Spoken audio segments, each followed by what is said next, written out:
ఏలియా ఒక ప్రార్థనా పరుడండి. ఎవరు ప్రార్థనా పరులు అంటే ప్రవర్తలు ప్రార్థనా పరులుగా ఉంటారు. ఎందుకంటే ప్రవర్తలు దేవునితో సహవాసము చేసేవారిగా ఉండాలి, దేవునితో సత్సంబంధము కలిగిన వారిగా ఉండాలి. ప్రవర్తలు అంటేనే వారు దేవుడు ఏర్పరచుకున్నవారు అని అర్థం.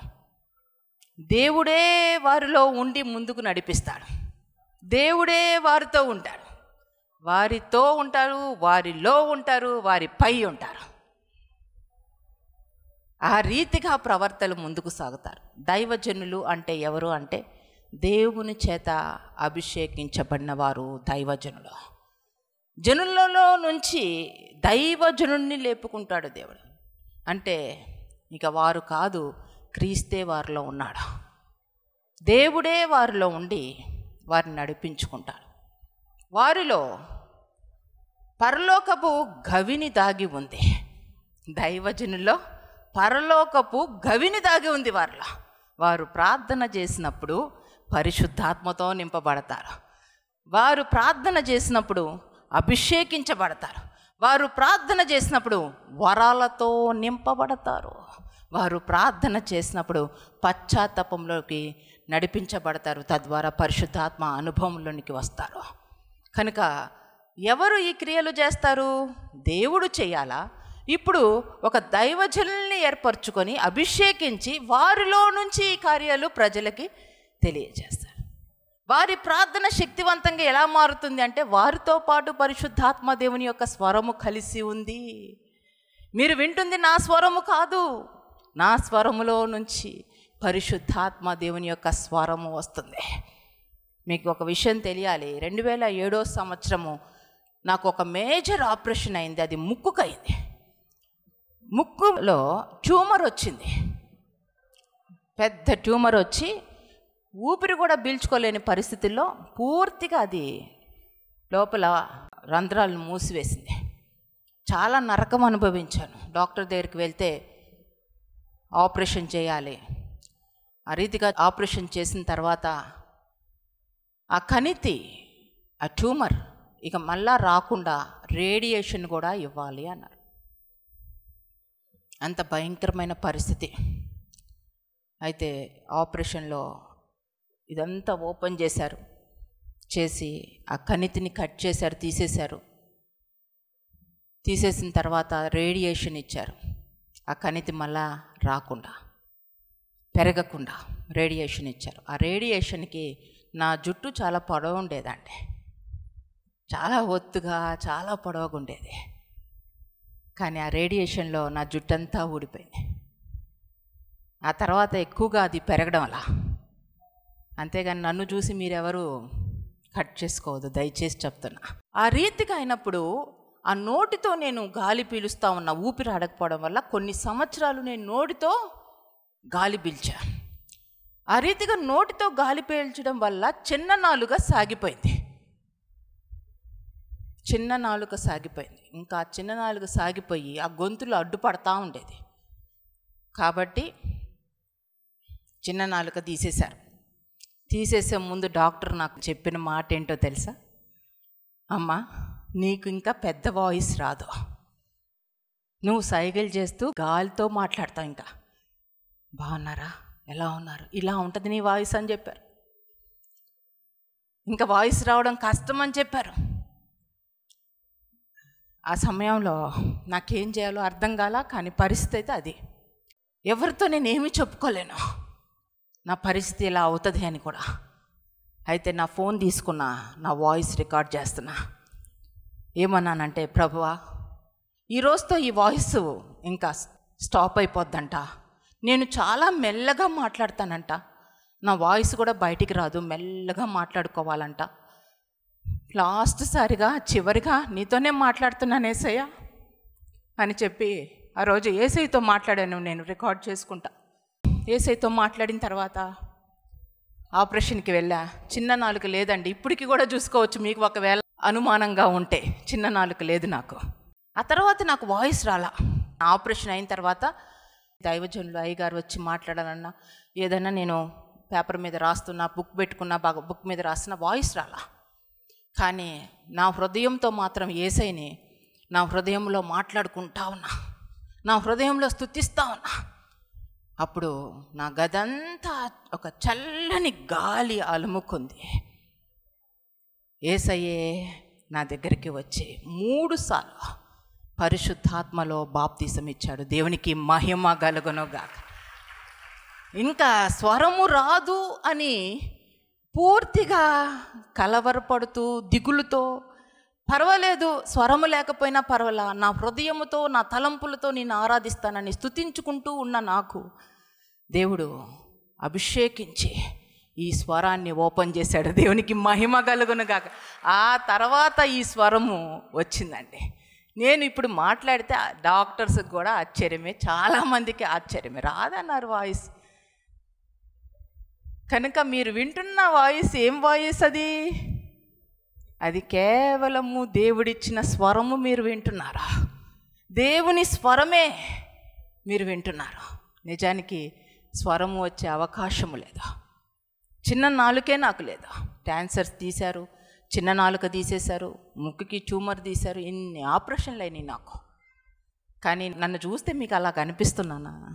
అదే మన దేవుని యొక్క శక్తి, పరిశుద్ధాత్మ దేవుని యొక్క శక్తి అదే, అభిషేకంలో ఉన్న శక్తి అదే. దేవునికి మహిమ కలుగునుగాక. అభిషేకము పడి ఉన్న స్థితి నుంచి పైకి లేపేదే అభిషేకము. ఏమీ లేని స్థితిలో నుంచి నిలబెట్టేదే పరిశుద్ధాత్మ దేవుని యొక్క శక్తి. మారా అనుభవమే మధురంగా మార్చేదే పరిశుద్ధాత్మ దేవుని యొక్క అనుభవం.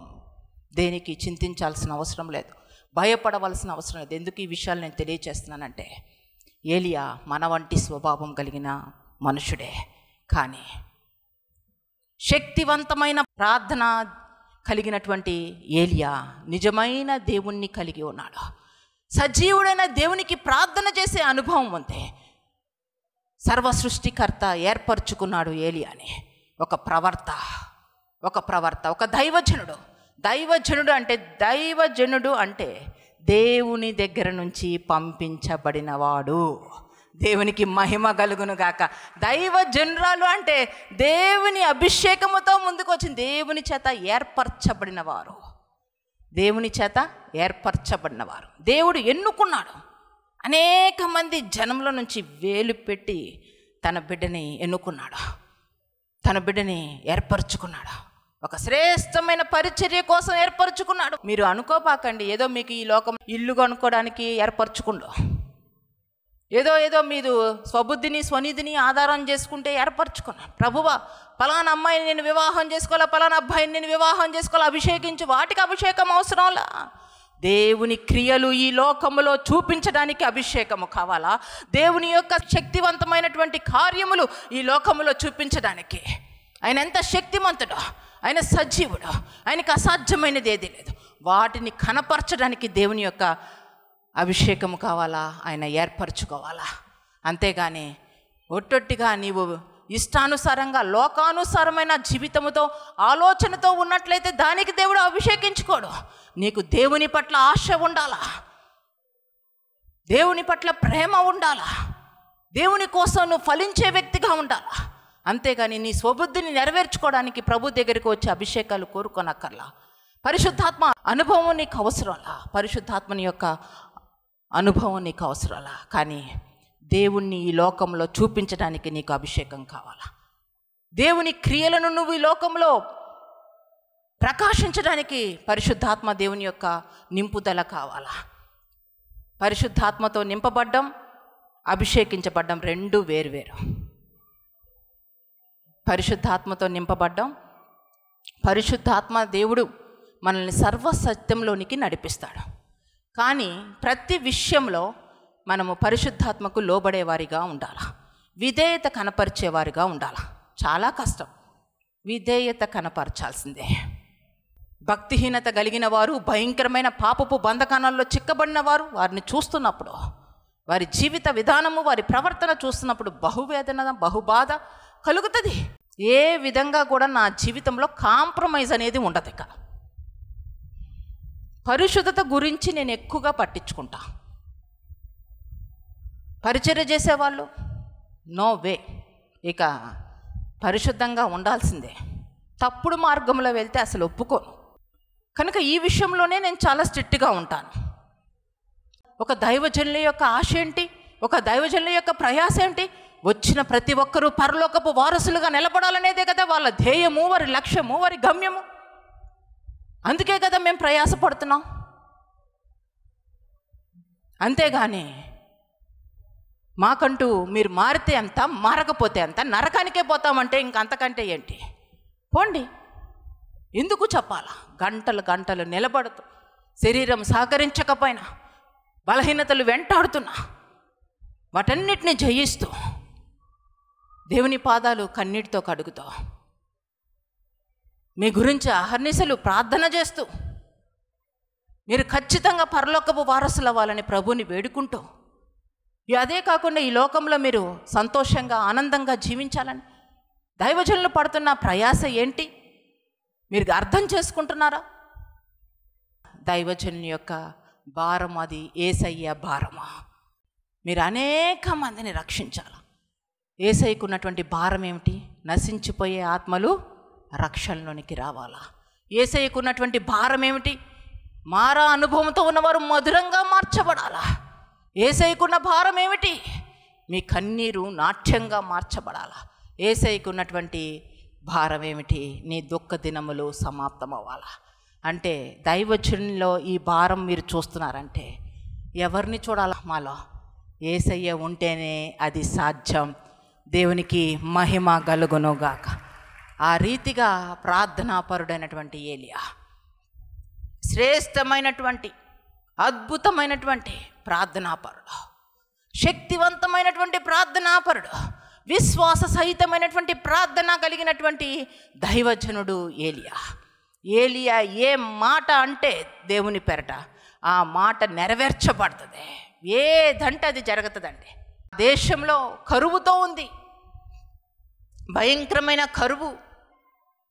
మరలా వర్షం పడాలని ప్రార్థన చేస్తున్నాడు ఏలియా. ఆ రీతిగా ప్రార్థన చేస్తున్న సమయంలో ఏలియా పక్కన ఒక దాసుడు ఉంటే ఆ దాసుని మాటికి పంపిస్తున్నాడు. వర్షం పడుతుందా? ఎంత విశ్వాస సహితమైన ప్రార్థన! నేను ఇక్కడ మోకరించాను, ప్రార్థన చేస్తున్నా, ఏదో ఒకటి అక్కడ జరుగుతూ ఉండాలా? దాసుడు అంటున్నాడు, అయ్యా ఏమీ లేదు, ఏమీ లేదు, మరలా వెళ్ళు చూడు. మరలా వెళ్ళాడు. అప్పుడు అంటున్నాడు, అరచెయ్యంత మేఘము కనపడుతుంది, చెయ్యంత మేఘము కనపడుతుంది అంతే.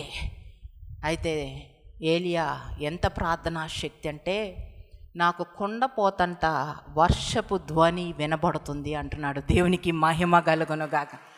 దీన్ని బట్టి మనం నేర్చుకోవాల్సింది ఏంటంటే విశ్వాస సహితమైనటువంటి ప్రార్థనా జీవితం. మనం ఏమి ప్రార్థన చేస్తున్నామో అది మనం మన కళ్ళ ఎదుట పెట్టుకుని జరిగినట్లుగా మనం ప్రార్థన చేయాలా, జరిగినట్లుగా మనం ప్రార్థన చేయాలి. అంతేగాని మనము ప్రార్థన చేసి ఏం జరుగుతుందో, నేను నా భర్త గురించి, నా భార్య గురించి ప్రార్థన చేస్తున్నా, ఎవరన్నా మారుతారు కానీ ఈమె మారదు, ఎవరన్నా మారుతారు కానీ ఇతను మారడు. ఈ విధంగా అల్ప విశ్వాసంతో కూడిన మాటలు మాట్లాడుతున్నారా? అల్ప విశ్వాసంతో కూడిన మాటలు మాట్లాడవద్దు. నెగిటివ్ వర్డ్స్ అనేది మాట్లాడవద్దు. పాజిటివ్గా దేవుడు ఖచ్చితంగా చేస్తాడు. మీరు గర్భఫలం గురించి ప్రార్థన చేస్తుంటే మీ చేతుల్లో బిడ్డను చూసుకుంటూ ప్రార్థన చేయండి. ప్రభువా, నువ్వు ఇచ్చినందుకు కృతజ్ఞతాస్తుతులయ్యా, నువ్వు దయచేసినందుకు వందనాలు ప్రభువా. ఆ రీతిగా నీ జీవితంలో అద్భుతం జరుగుతుందని నమ్మి ప్రార్థన చేయాలి. ప్రార్థన ఆత్మ అది, ప్రార్థించడం అది, విశ్వాస సహితమైన ప్రార్థనలు చేయాలి. ఈరోజు చాలామంది జీవితాల్లో విశ్వాస సహితమైనటువంటి ప్రార్థన లేదు, విశ్వాసమే లేదు. ప్రార్థన ఏదో నోటితో చేస్తున్నారు కానీ విశ్వాస సహితమైన ప్రార్థన, విశ్వాస సహితమైన ప్రార్థన చేయాలా? నువ్వు మోకరిస్తే నా దేవుడు చెయ్యగల సమర్థుడు, ఆయనకు అసాధ్యమైనది ఏదీ లేదు. నేను నమ్ముతున్నాను ప్రభువా, నేను విశ్వసిస్తున్నానయ్యా. కదల్చబడినటువంటి విశ్వాసము నీలో ఉండాలా? యెహోవా యందు నమ్మిక ఉంచువారు కదలక నిత్యము నిలుచు సియోను కొండవలే ఉండాలా మీ విశ్వాసం. అటువంటి శ్రేష్టమైనటువంటి కొండ వంటి, సియోను కొండ వంటి విశ్వాసం ఉంది దైవజనుడైనటువంటి ఏలియాకి. అంత విశ్వాసంతో ప్రార్థన చేస్తాడండి. అలాగనే ప్రార్థనాపరుడైనటువంటి ఏలియా జీవితంలో గొప్ప కార్యము జరిగింది. అద్భుత కార్యము చేసే శక్తి ఏలియా నోట ఉంది. ఏలియా ఏం మాట్లాడితే అది జరుగుతుంది. మీలో ప్రార్థనా పరులు ఉన్నారా? చాలా జాగ్రత్త. మీరు ప్రార్థనతో ఇష్టం వచ్చినట్టు మాట్లాడద్దు. కొంతమంది ప్రార్థనా పరులకి దేవుడు ఇచ్చే వాగ్దానం ఏమిటంటే, నీకు పరలోకపు తాళపు చెవులు ఇస్తానని. ఒకానొక సంవత్సరం 21 రోజు ఫుల్ ఫాస్టింగ్ ప్రేయర్స్లో నేను ఉన్నప్పుడు నా కుమార్తె పరలోకపు తాళపు చెవులు నీకు ఇవ్వబడ్డాయి. నీవు భూమి మీద ఏది బంధిస్తే అది పరలోకంలో బంధించబడవలసిందే. భూమి మీద ఏది విప్పితే అది పరలోకంలో విప్పబడుతుంది. కానీ నీవు నీ నోటి విషయంలో బహు జాగ్రత్త. ఎంతగా నన్ను ఇబ్బంది పెట్టినా, ఎంతగా నన్ను కష్టపెట్టినా, ఎంత భయంకరంగా నన్ను మాటలు అంటున్నా, నేను మాత్రం పొరపాటున కూడా నా నోటితో ఒక మాట అనుకుని, పోనీలే ప్రభా, పోనీలే యేసయ్య, నేను భరిస్తానులే యేసయ్య, ఇదే మాట. దేవుడు నిన్ను దీవించునుగాక. వాళ్ళకి తెలియక అంటారు, వారు తెలియక అంటారు. కానీ ఆ విధంగా దైవజనుల్ని మీరు అనొద్దు. దైవజనుల జోలికి వెళ్ళొద్దు, అభిషేక్తుల జోలికి వెళ్ళొద్దు.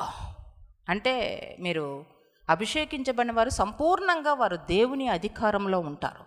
దేవుడు సంపూర్ణంగా వారిని ఆత్మలో అభిషేకించి ఉన్నాడు, ఆత్మతో నింపేస్తున్నాడు. ఏమాత్మ? పరిశుద్ధాత్మ. మీరు అంటున్నా, దూషిస్తున్నా, బాధ పెడుతున్నా, ఇబ్బంది పెడుతున్నా ఎవరిని దైవ సేవకులనా, దైవజనురాలనా? కాదు. డైరెక్ట్గా మీరు పరిశుద్ధాత్మను దుఃఖపరుస్తున్నారు. డైరెక్ట్గా దేవుణ్ణే మీరు దుఃఖపరుస్తున్నారు. అహరోను, మోషే ఇరువురిని జనులందరూ సనుక్కుంటున్నారు, గొనుక్కుంటున్నారు, వ్యతిరేకంగా మాట్లాడుతూ ఉన్నారు. అప్పుడు మోషే ఒక మంచి మాట అంటాడు. ఏమిటంటే, మీరు గొనుగుతున్నారు, సనుగుతున్నారు, ఇబ్బందికరంగా మాట్లాడుతున్నారు. మీరు సనిగేది మమ్మల్ని కాదు, మీరు గొనిగేది మా మీద కాదు, మీరు దేవునితోనే పెట్టుకుంటున్నారు. అర్థమవుతుందా? మీరు డైరెక్ట్గా దేవునితో పెట్టుకుంటున్నారు. కనుక బహు జాగ్రత్తగా ఉండాలా. ఎవరి దగ్గరన్నా ఎన్ని ఆటలన్నా వెయ్యండి, కానీ దైవజనులతో ఆడడం మాత్రం మంచిది కాదు. అది హెజిబేలు ఆత్మ. హెజిబేలు మాత్రమే దైవజనుడైనటువంటి అభిషేక్తుడైనటువంటి ఏలియాని తరుముకుంటుంది. ఎంత భయంకరంగా మాట్లాడుతుందంటే, యెజబెలు, నీవు వచ్చే ఈ సమయానికల్లా నీవు చనిపోతావు. అంత భయంకరంగా అభిషేక్తుడైన ఏలియానంటే అది జరిగిందా? జరగదులే అండి, జరగదు. కానీ ఏలియా ఒక మాట అన్నాడు, నీవు చనిపోతావు, నీ రక్తం కుక్కలు నాకుతాయంటే అదే జరిగిందండి. అన్నదన్నట్టుగా జరిగింది యెజబెల్ జీవితంలో. జాగ్రత్త. అభిషేక్తుల జోలికి రావడం కానీ, వారి విషయంలో చాలా వరకు మీకు అర్థం కాకపోతే అపార్థం చేసుకోవద్దు. కనుక ఖచ్చితంగా మీరు వివరంగా కనుక్కోండి. కానీ మీరు మాత్రం అపోహలో, భ్రమలో మాత్రం ఉండొద్దు. ఏది చేసినా నిర్దిష్టమైన గురితోనే దైవజనులు ముందుకు వెళ్తారు. కానీ దైవజనుల్లో దేవుని శక్తి దాగి ఉంది. ఆయన అభిషేకించుకుంటేనే సమస్తము సాధ్యం. అభిషేకంలోనే ఉంది సమస్తము. ఏలియా జీవితంలో కూడా యెజబెలు సవాలు చేస్తున్నప్పుడు యెజబెల్ని తిరిగి అన్న మాట, కుక్కలు నాకే రక్తాన్ని, మేడ మీద నుంచి పడిపోయింది, చచ్చిపోయింది. అందుకే చెప్తున్నా, కొంతమంది దైవజనుల్ని వెటకారికంగా మాట్లాడతారు, విపరీతంగా మాట్లాడుతారు, ఇష్టానుసారంగా మాట్లాడతారు. వాళ్ళని చూసి నవ్వుకుంటూ ఉంటారు. కానీ వాళ్ళకి అసలు ఏమీ జరగదు. కానీ నీ జీవితం నవ్వుల పాలైపోద్ది. నువ్వు వాళ్ళని చూసి నవ్వుకున్నావు అనుకో వెటకారకంగా, నీ జీవితం నవ్వుల పాలైపోతుంది. కనుక నువ్వు వాళ్ళని ఏమంటావో అది నీకే జరుగుతుంది. అది నువ్వు వాళ్ళని ఎలా చూస్తావో అది నీకే జరుగుతుంది. కనుక దాని విషయంలో మీరు గుర్తించాలా. ఈరోజు చాలామంది శరీర తత్వాలతో, యెజబెలు అంటేనే శరీరతత్వం అని అర్థం. శరీరానుసారమైన జీవితము యెజబెలు జీవితము. లోకానుసారమైన జీవితము యెజెబెలు జీవితము, యెజెబెలు ఆత్మతో పోల్చబడింది. కనుక శరీర తత్వాలతో నిండుకుపోయిన వాళ్ళు సినిమాలు, ఎంటర్టైన్మెంట్ ప్రోగ్రామ్స్, సీరియల్స్ ఇవన్నీ చూస్తారు కదా.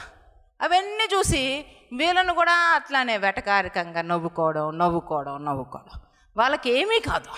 నీ జీవితము నవ్వుల పాలవుతుంది, నీ జీవితమే ఇరకాటంలో పడుతుంది, నీ జీవితమే పతనం అయిపోతుంది. కనుక ఎట్టి పరిస్థితుల్లో ఆ శరీరానుసారమైన మనస్సును విడిచిపెట్టండి, ఆ దురాత్మను విడిచిపెట్టండి, యెజెబెలు ఆత్మను విడిచిపెట్టండి.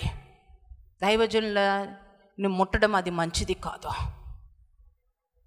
చాలామంది అంటారు దైవజనులే అండి, కానీ కొంచెం విపరీతంగా మాట్లాడుతున్నారు కదా, కొన్ని విషయాల్లో కొంచెం డిఫరెన్స్ మేము చూస్తున్నాం కదా, మొదట ఉన్న వ్యక్తికి తర్వాత ఉన్న వ్యక్తికి కొంచెం మేము ఇబ్బందికరమైన పరిస్థితిని చూస్తున్నాం కదా. అలాంటప్పుడు మేమే చూస్తాం, మేమే చేస్తాం, వారిని మేమే సరి చేస్తామని కొంతమంది ముందుకు వెళ్తూ ఉంటారు. పరిశుద్ధ గ్రంథంలో మనం అబ్రహామును చూస్తాం. అబ్రహాము ఒక మంచి ప్రార్థనాపరుడు, విశ్వాసి. తను ఐగుప్తులోనికి వెళ్ళినప్పుడు రాజు తన భార్యను తీసుకొని వెళ్తాడు, శారాని. ఆ రాజు ఇంట ఉన్నటువంటి స్త్రీల గర్భాలన్నీ మూసివేయబడ్డాయి. ఆ రాజుకి అర్థం కావడాల ఏం జరిగిపోయింది. ఆ తర్వాత దేవుడు చెప్పాడు, నీ దగ్గర ఉన్న శారాన్ని పంపించేసి. అప్పుడు రాజు ఏమంటాడంటే, అయ్యా నువ్వేదో విశ్వాసి అని అంటున్నావు, అబ్రహాము అనేక మంది జనులకు తండ్రి, కానీ అబద్ధం చెప్పొచ్చా? చూడండి, నిజంగానే అబ్రహాం అక్కడ అబద్ధం చెప్పున్నాడు. తన భార్యని సహోదరి అని చెప్పబట్టే ఆ రాజు ఇంటికి తీసుకొని వెళ్ళాడు, లేకపోతే తీసుకెళ్ళేవాడు కాదు. మరి నేను తీసుకొని వచ్చింది తప్పు కాదు కదా, సహోదరి అని చెప్పబట్టి తీసుకొని వచ్చా. అయితే అన్నాడు దేవుడు, నువ్వు ముందు శారాన్ని పంపించు, అతని సంగతి ఏదో నేను చూసుకుంటా, నేను సెట్ చేసుకుంటా, అతను నా కుమారుడు, నేను సెట్ చేసుకుంటా, నా కుమార్తె నేను సెట్ చేసుకుంటా. నీతిమంతులు 7 మార్లు పడినా మళ్ళా తిరిగి లేపుతా, కానీ మీరు మాత్రం వాళ్ళు ముట్టడానికి వీల్లేదు, మీరు మాత్రం నేను అభిషేకించి ఏర్పరచుకున్న వారిని ముట్టడం వీల్లేదంటున్నారు. ఆ తర్వాత ఎప్పుడైతే శారాని ఆ ఇంట్లో నుంచి బయటికి పంపించేశాడో ఆ రాజు, ఆ తర్వాత ఆ కుటుంబంలో ఉన్న చీకటి తొలగిపోయింది, వెలుగుమయంగా మార్చబడింది. కనుక ఏ సేవకుడు అభిషేక్తులైన వారి జోలికి వెళ్ళొద్దు. అలాగనే అబద్ధ ప్రవర్తలు కూడా వస్తారు. జ్ఞానము కలిగి ఉండాలా, వివేకము కలిగి ఉండాలా. సేవకులే, వాళ్ళు పిచ్చి వేషాలు వేయడానికి వీల్లేదు. ఏదో సేవకులు కదా అని గుడ్డిగా మీరు వాళ్ళకి ఎదుటిగా వెళ్ళిపోవడం కాదు. ఒకవేళ స్త్రీలుగా దైవజనుల దగ్గరికి వెళ్ళినప్పుడు వాళ్ళు మిమ్మల్ని ముట్టుకోవడం కానీ, మీ దగ్గర వెటకారకంగా మాట్లాడడం కానీ, వారు పరిశుద్ధతను కలిగి లేకుండా మిమ్మల్ని ఒంటరిగా పిలిచి మాట్లాడాలని కోరుకుంటే అట్లాంటి సేవకుల్ని మీరు నమ్మొద్దు. వారు తోడేళ్ళు వంటి స్వభావం లోపల ఉంటుంది, పైకి గొర్రెబొచ్చు కప్పుకొని వస్తారు. యేసయ్యే దీని గురించి మాట్లాడారు కాబట్టి నేను మాట్లాడుతున్నా. అబద్ధ ప్రవర్తన విషయంలో బహు జాగ్రత్తగా ఉండమంటున్నాను. వారి క్రియలను బట్టి నువ్వు వారిని ఎరుగుదు అంట. ఏడిని బట్టి? వారి క్రియలు, వారిలో ప్రేమ, వారిలో సమాధానము, వారిలో సంతోషము, వారిలో దీర్ఘశాంతము, దయాలత్వము. ఈరోజు చాలామంది జీవితాల్లో ఫలము లేని జీవితాలు జీవిస్తున్నారు. కనుక ప్రతి ఒక్కరి జీవితాల్లో ఫలము చూడాలి. మీ జీవితాల్లో అబద్ధ ప్రవర్తన విషయంలో కూడా జాగ్రత్తగా ఉండండి. కానీ మీరు వారిని తిట్టడం కానీ, వారిని ఇబ్బందికరంగా మాట్లాడడం కానీ, వారిని చూసి వెటకారం చేయడం కానీ అది ఏది మంచిది కాదు. చూడండి, దావీదు ఏమంటాడు? సౌలు అప్పటికే పతనమైపోయి ఉన్నాడండి, అసూయతో నింపబడిపోయి ఉన్నాడండి, సౌలు ద్వేషముతో నింపబడిపోయి ఉన్నాడండి, విషపు చూపుతో నింపబడిపోయి ఉన్నాడు సౌలు. ఆ సౌలు మరి దావీదుని చంపాలని తరుముతూ ఉన్నాడు. గొల్యాతునే హతమార్చినటువంటి దావీదు సౌలుని చంపలేడా? సౌలుని హతమార్చలేడా? కానీ సౌలు అభిషేకించబడిన వ్యక్తి. నేను ముట్టను, దౌర్భాగ్యంగా ప్రవర్తించినా నేను ముట్టను, ఇబ్బందికరంగా జీవిస్తున్నా నేను ముట్టను. చూడండి, దావీదు ఈరోజు నేర్పిస్తున్నాడు అభిషేక్తులతో ఎలా డీల్ చేయాలో. షునేమీరాలు ఎంత శ్రేష్టమైన తెలివి జ్ఞానము కలిగిన వ్యక్తి అంటే, మన యొద్దకు వచ్చుచూ వెలుచూ ఉన్నటువంటి దైవజనుడు నిజమైన దైవజనుడని తెలుసుకుంది. ఈరోజు చాలామందికి అదే జ్ఞానం లేదు. నిజమైంది ఏంటి, అబద్ధమైంది ఏమిటి, అది తెలియడంలా అక్కడ ప్రాబ్లం వస్తుంది. అసలు నిజమైన దైవజనుల్ని లక్ష్య పెట్టడం లేదు. ఒక దైవజనులు మీ ఎదుట నిలబడినప్పుడు మీలో మీ పాపపు జీవితం అంతా నశించిపోవాలా, మీలో పరిశుద్ధత రావాలా.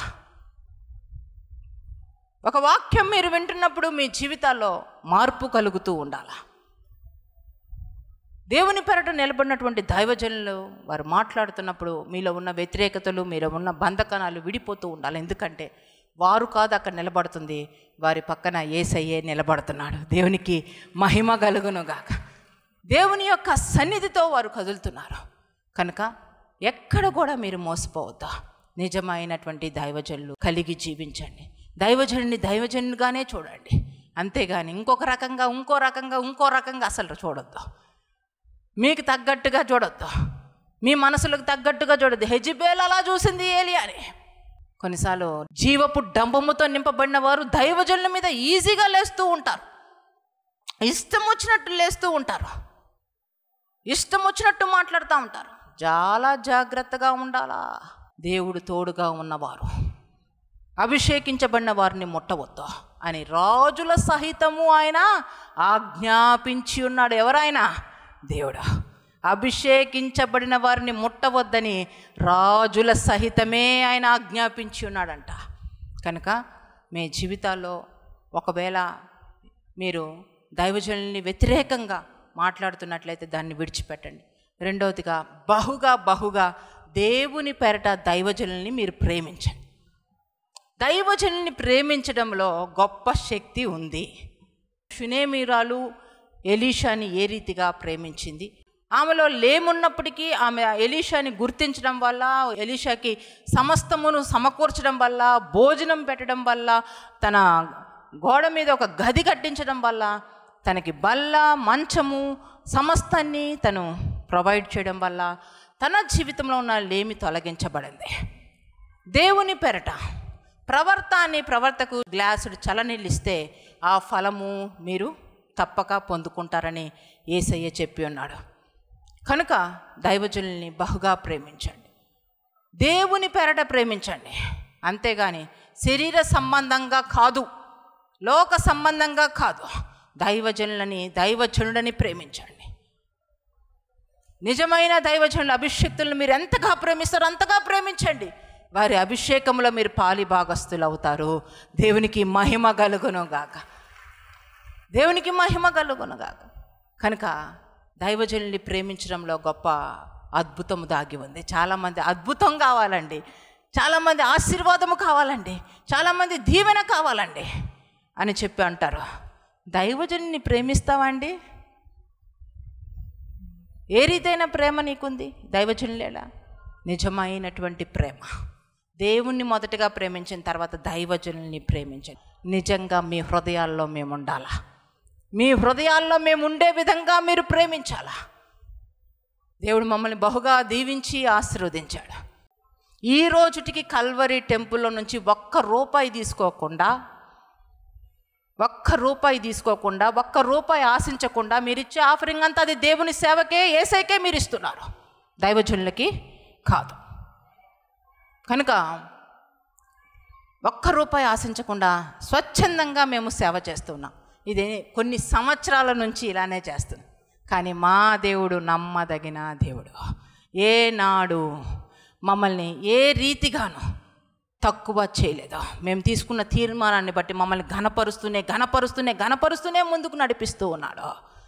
ఎవరు వచ్చి నన్ను కలిసినా నా మనసులో పరిశుద్ధాత్మ దేవుడు ప్రేరేపిస్తే వెంటనే తీసుకురమ్మా అని చెప్పి ఇచ్చేస్తాను. ఎవరి దగ్గర నుంచి ఏ రోజు ఆశించను. ఎవరైనా ప్రేమతో నాకు తీసుకొని వచ్చిస్తే, ఎందుకు నాన్న ఇవి తీసుకొచ్చావంట, నేను నీ గురించి ప్రార్థన చేస్తాను కదా, ఇవి లేకపోయినా నేను ప్రార్థన చేస్తాను, నాకు ఏది అవసరం లేదమ్మా. మరలా అంటాను, మీరు ఆత్మీకంగా స్థిరపడితే చాలు, మీరు ఆత్మీకంగా సేవ చేస్తే చాలు, నశించిపోయే ఆత్మల కొరకు మీరు జీవిస్తే చాలు, ఇదే మాకు గిఫ్ట్. ఇంకా మీ దగ్గర నుంచి మేమేమి ఆశించాం. కానీ మీరు దైవజనుల్ని ప్రేమించండి. మీకున్న చిన్న హృదయంలో యేసయ్యకి చోటు ఇవ్వండి, దైవజనులు కూడా చోటు ఇవ్వండి. అందులో ఆశీర్వాదము దాగి ఉంది. పరిశుద్ధ గ్రంథంలో మనం చూసినట్లయితే 1 రాజులు 17వ అధ్యాయము 8వ వచనం. అంతటా యెహోవా వాక్కు అతనికి ప్రత్యక్షమై ఇలాగూ సెలవిచ్చెను, నీవు సీదోను పట్టణము సంబంధమైన సారేపాతు అను ఊరికి పోయి అచ్చట ఉండుము. నిన్ను పోషించుటకు అచ్చటనున్న ఒక విధవరాలికి నేను సెలవిచ్చితిని. దేవుడు చెప్తున్నాడు ఏలియాతో, నీవు సారేపాతుకు వెళ్ళు, అక్కడ నిన్ను పోషించడానికి ఒక విధవరాలికి నేను సెలవిచ్చి ఉన్నాను. అలాంటి సమయంలో ఏలియా ఆ సారేపాతు అనే ఊరికి వెళ్ళాడు. వెళ్ళినప్పుడు ఒక విధవరాలు కనిపించింది. ఆమె పుల్లలు వేరుకుంటూ ఉంది.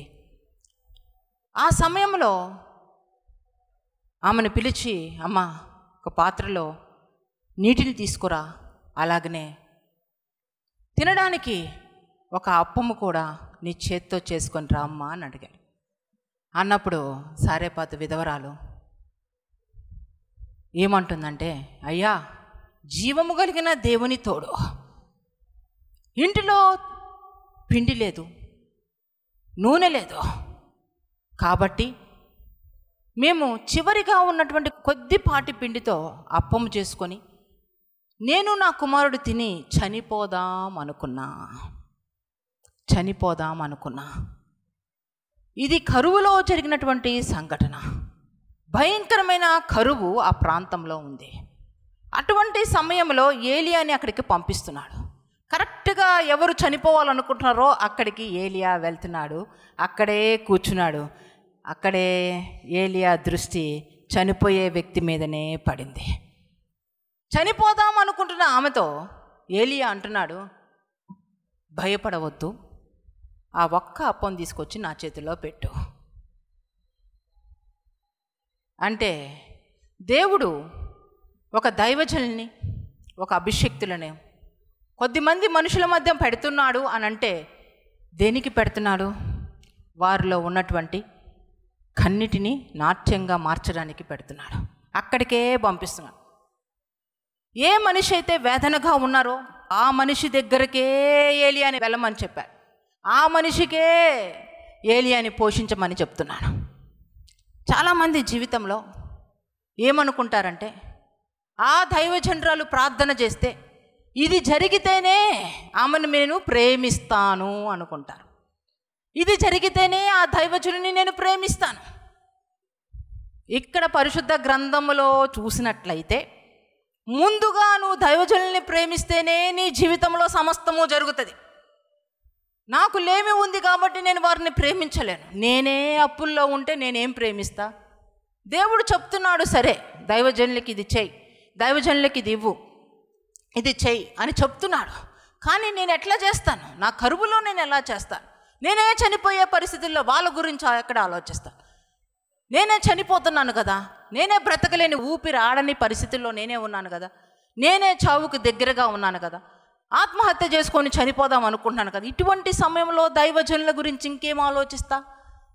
చాలామంది ఇలా స్వార్థంగా ఆలోచిస్తాడు. కానీ మన దేవుడు మహోన్నతుడు. నీ ఆశీర్వాదము, నీ దీవెన అభిషక్తుల దగ్గర పెట్టి ఉన్నాడు. దేవునికి మహిమ కలుగునుగాక. అభిషక్తుల దగ్గర పెట్టి ఉన్నాడు. నీ ఆశీర్వాదం అభిషక్తుల దగ్గర ఉంది. నీ దీవెన అభిషక్తుల దగ్గర ఉంది. ఎందుకంటే వారిని దేవుడు సంపూర్ణంగా లయపరిచి దేవుని నామమే వారి ద్వారా బయలుపరచబడుతుంది. దేవుని యొక్క సన్నిధి వారు కలిగి ఉన్నారు. చాలామంది ఈ విషయంలోనే నాకు గర్భఫలమే లేదు, అలాంటప్పుడు నేను దైవజనుల్ని ప్రేమించడం ఏమిటి? నేను పట్టించుకోవడం ఏమిటి? నేను వారి గురించి ఆలోచించడం ఏమిటి? వారి దగ్గర నేను తగ్గించుకోవడం ఏంటి? నాకే బాధలో ఉన్నా. కానీ పరిశుద్ధ గ్రంథం అంతా తిరిగేయండి, ఆశీర్వాదము దైవజనుల్లోనే ఉంది, దీవెన దైవజనులలోనే ఉంది. అభిషక్తులైన దైవజనులు, మరలా చెప్తున్నాను, దేవుని చేత ఏర్పరచుకున్న దైవజనుల గురించి చెప్తున్నా. ఒక అభిషక్తులు పౌరుషము కలిగిన వారు. పౌరుషం అనేది వాళ్ళలో ఉంటుంది. వారు దేనికి తల వంచని స్థితి వారిలో ఉంటుంది. అంతేగాని చీప్ క్యారెక్టర్ కాదండి. దేవునికి ఉన్నటువంటి ఆ వైజ్నెస్ వాళ్ళలో కనిపిస్తూ ఉంటుంది, ఆ స్ట్రాంగ్నెస్ కనిపిస్తూ ఉంటుంది. ఎంత బలమైన వ్యక్తులుగా వాళ్ళు ఉంటారు. వారు కాదు, పరిశుద్ధాత్మ దేవుడే బయలుపరుచుకుంటారు వారి ద్వారా. ఇక్కడ ఏలియా వచ్చి సారేపాతు విధవరాలతో మాట్లాడుతున్నాను. అమ్మ అప్పం తీసుకొనిరా. వెంటనే ఆమె అంటుంది, అయ్యా నేను చనిపోవాలనుకుంటున్నా, నాకు ఏమాత్రము కూడా బ్రతికే అవకాశం లేదు, కరువులో ఉన్నాను, ఇబ్బందుల్లో ఉన్నాను. అయినా అంటున్నాడు, భయపడవద్దు, భయపడవద్దు. దైవజనులు ఎవరంటే వాళ్ళలో మీరు చూసేది ఏంటంటే ధైర్యం అండి. వాళ్ళ పిరికితనం చూడరు, అవిశ్వాసము చూడరు, వాళ్ళ ధైర్యం. వారు ధైర్యంగా ఉంటారు. వాళ్ళ ముందు కూర్చున్నటువంటి ప్రతి ఒక్కరిని ధైర్యంగానే ఉండమని చెప్తారు. భయం అనేది వారిలో ఉండదు. మొట్టమొదటిగా ఏలియా నోట వచ్చిన మాట, భయపడవద్దమ్మా. జీవము కలిగిన దేవుని పెరట అభిషక్తుడైనటువంటి ఏలియా సారేపాతు విధవరాలతో చెప్తున్న మొదటి మాట, భయపడవద్దు. చచ్చిపోతానయ్యా, భయపడవద్దు. కరువులో ఉన్నానయ్యా, భయపడవద్దు. లేమిలో ఉన్నానయ్యా, భయపడవద్దు. వెళ్ళి ఒక అప్పం చేసుకొని రా. ఈరోజు ఆ ఏలియా ఆత్మ మీతో మాట్లాడుతున్న మాట ఏంటో తెలుసా? కష్టంలో వచ్చారా, భయపడవద్దు. సమస్యలో వచ్చారా, భయపడవద్దు. కుటుంబంలో వేదన బాధతో వచ్చారా, భయపడవద్దు. భయంకరమైనటువంటి అనారోగ్యంతో వచ్చారా, భయపడవద్దు. ఇంటిలో బిడ్డల వివాహ విషయంలో ఎంతో ఇబ్బందికరమైన పరిస్థితితో వచ్చారా, భయపడవద్దు. మీరు కలిగి ఉన్న దైవజనులో దేవుని ఆత్మచేత నడిపించబడుతున్నవారు, దేవునికి మహిమ కలుగునుగాక, దేవునికి మహిమ కలుగునుగాక, దేవునికి మహిమ కలుగునుగాక. భయపడవద్దు. ఆ భయాన్ని విడిచిపెట్టండి. చెప్తున్నాడు, నువ్వు వెళ్ళి దైవజనుని ప్రేమించి అప్పం తీసుకొని వచ్చి మొదటి అప్పం నా చేతుల్లో పెట్టు చాలు. మాటకి లోబడిందండి, అది కావాలా.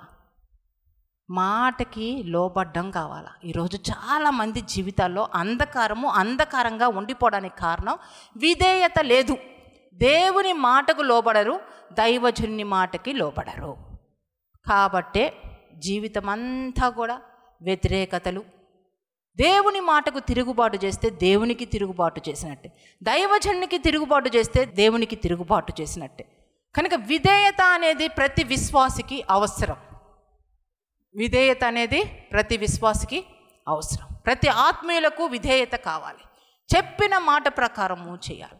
ఆమెలో ఉన్న శ్రేష్టమైన గుణము ఒకటే, ఆ దైవజనుని మాటకు లోబడింది. వెళ్ళింది, అప్పము చేసింది, తీసుకొని వచ్చి దైవజనుని చేతిలో పెట్టింది, ఏలియా చేతిలో పెట్టింది.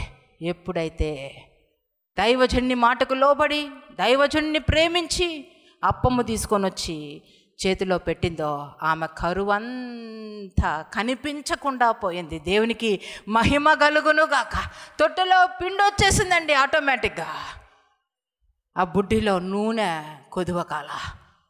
ఆశీర్వాదము దీవెన ఎక్కడుంది? ఆశీర్వాదము దీవెన ఎవరిలో ఉంది? మీ ఎదుట ఉండి దేవుని అభిషేకముతో నడిపించబడుతున్నటువంటి దైవజనులో. వీళ్ళకి మేము లోబడాలా? వీరిని ప్రేమించాలా?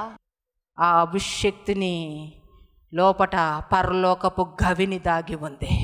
దేవునికి మహిమ కలుగునుగాక. పరలోకపు గవినే ఉంది వారిలో. కనుక వారిని ప్రేమించండి, వారిని ప్రేమించండి, వారిని ప్రేమించండి. అబద్ధ ప్రవర్తనను కాదు, నిజమైనటువంటి దైవజనుల్ని ప్రేమించండి. ఆ రీతిగా కరువంతా మాయమైపోయింది, కరువంతా తీరిపోయింది. అంటే ప్రార్థనాపరుడైనటువంటి ఏలియాలో ఎంత శక్తి దాగి ఉందంటే, హెజ్బేలు చచ్చిపోద్ది, కుక్కలు నాకుతాయి దాని రక్తం అంటే చచ్చిపోయింది. సారేపాతు విధవరాలు చనిపోయే పరిస్థితుల్లో కూడా భయపడవద్దంటే బ్రతికింది. దేవునికి మహిమ కలుగును గాక. ఎంత మంచిగా ఆ నోటి మాటలు స్థిరపడుతున్నాయో చూడండి. ఒకవేళ ఆమె అప్పము తీసుకురమ్మన్నప్పుడు నేను తీసుకురాను, నువ్వేమి దైవజనుడివి, నేనే చనిపోయే పరిస్థితుల్లో ఉన్నాను అని అంటే, మొదటిగా ప్రేమించు, తర్వాత ఆశీర్వాదాన్ని చూస్తా. అది కరువులో ఉంటే నిన్ను ప్రేమించమంటావేంటయ్యా? ఈరోజు చాలామంది పద్ధతులు ఇలానే ఉన్నాయి.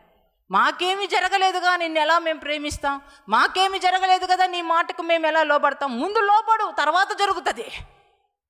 ముందు లోబడు, తర్వాత జరుగుతుంది. కానీ నిజంగా నీ జీవితము వెలుగుమయంగా మార్చబడిందంటే, ఆత్మతో నింపబడ్డావంటే, నీలో ఉన్న వ్యతిరేకతలు లయపరచబడ్డాయంటే, నీలో ఉన్న బంధకణాల నుంచి నువ్వు విడుదల పొందుకున్నావంటే, అనారోగ్యము నుంచి స్వస్థత పొందుకున్నావంటే, ఆత్మతో నింపబడ్డావంటే, ఆ దైవజనుల్ని నువ్వు జీవితంలో విడిచిపెట్టడానికి వీల్లేదు. దేవునికి మహిమ కలుగును గాక. విడిచిపెట్టొద్దు.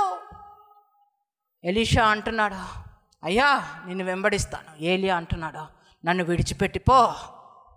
ఎందుకు నన్ను వెంబడిస్తా? నీ వెళ్ళి నీ పరిచర్య ఏదో చేసుకో. తండ్రి, ఎలీషా అంటున్నమాట, తండ్రి దయచేసి నిన్ను వెంబడించాల్సిందే. మొత్తం పరిచర్య వదిలిపెట్టాడు, శిష్యులను వదిలిపెట్టాడు, సమస్తాన్ని విడిచిపెట్టి ఏలియాని వెంబడిస్తున్నాడు ఎలీషా. ఏలియాని హత్తుకున్నాడు ఎలీషా. ఏలియాని బహుగా ప్రేమిస్తున్నాడు ఎలీషా. ఏమైంది? ఏలియా కొనిపోబడిన తర్వాత రెండింతల అభిషేకానికి యోగ్యుడిగా ఎంచాడు దేవుడు ఎలీషాని. దేవునికి మహిమ కలుగును గాక. ఎందుకు ఎంచాడు? దైవజుడిని అంతగా ప్రేమించాడు కాబట్టి దేవుడే రెండింతల అభిషేకానికి ఎంచాడండి. అర్థమవుతుందా? దైవజనుల్ని ప్రేమించాలా. సునేమిరాలు ఏ రీతిగా ఎలీషాను ప్రేమించినప్పుడు తనలో ఉన్న లేమి తొలగించబడి గర్భఫలాన్ని పొందుకుంది. గర్భఫలం ఇచ్చిన తర్వాతనే ఇతన్ని నమ్ముతాను, ఎలీషాని గర్భఫలము నాకు అనుగ్రహిస్తే నేను ఆయనకి ఏమన్నా చేస్తాను, ఏమన్నా ప్రేమిస్తాను అని అనుకోలేదు. కానీ మొదటిగా దైవజనుడైన ఎలీషాని ప్రేమించింది. తర్వాత తను కుమారుణ్ణి పొందుకుంది. వృద్ధాప్యంలో కుమారుణ్ణి పొందుకుంది. మొదటిగా దైవజనుల్ని ప్రేమించడంలో కూడా ఆశీర్వాదము, దీవెన ఉంది. ఇప్పటి వరకు నీ జీవితంలో ఒకవేళ దైవజనుల్ని ప్రేమించే విషయంలో నీవు లోపంగా ఉంటే, క్రియలతో మీరు ప్రేమించాలా. సునేమిరాలు క్రియలతో ప్రేమించింది. దైవజనుల్ని బలవంతం చేసి భోజనం పెట్టింది. అలాగనే గోడ మీద ఒక రూమ్ని, ఒక గదిని ఏర్పరిచింది. ఆ తర్వాత తనకు కావలసినవి అన్నీ అందించింది. అయితే ఏ రోజు కూడా నా లేమి ఇది అని చెప్పి దైవజనుడైన ఎలీషాకి చెప్పలా సునేమిరాలు. కానీ గెహజీని పంపించి, ఎలీషా ఆమెకి ఏమన్నా అవసరమై ఉన్నదా అని చెప్పి అడిగినప్పుడు ఆమె అంటుంది, అయ్యా నాకు గర్భఫలం లేదు, నా భర్త బహుగా వృద్ధుడై ఉన్నాడు అని చెప్పినప్పుడు, వచ్చే సంవత్సరం కల్లా నువ్వు గర్భఫలం పొందుకొని ఒక కుమారుణ్ణి కంటావని చెప్పినటువంటి మాట నెరవేరింది.